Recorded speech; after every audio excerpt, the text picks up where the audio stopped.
ભરૂચ નગરપાલિકા દ્વારા બોર્ડના પરીક્ષાર્થીઓ માટે સિટી બસની સુવિધા નિઃશુલ્ક કરી તાજેતરમાં ધોરણ 10 અને 12ની બોર્ડની પરીક્ષા શરૂ થઈ ગઈ છે। પરીક્ષાર્થીઓ સમયસર પોતાના પરીક્ષા સ્થળે પહોંચી શકે તેવા અભિગમ સાથે ભરૂચ નગરપાલિકા દ્વારા બોર્ડની પરીક્ષા આપનાર તમામ વિદ્યાર્થી મિત્રો માટે નગરપાલિકા દ્વારા ચાલતી સિટી બસની સુવિધા નિઃશુલ્ક કરવામાં આવી છે।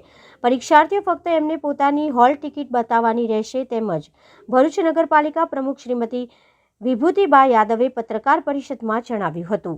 નમસ્કાર। આજથી શરૂ થતી બોર્ડની એક્ઝામ 12 અને 10ની તમામ વિદ્યાર્થીઓને નગરપાલિકા સંચાલિત સિટી બસની મુસાફરી ફ્રીમાં આપવામાં આવશે।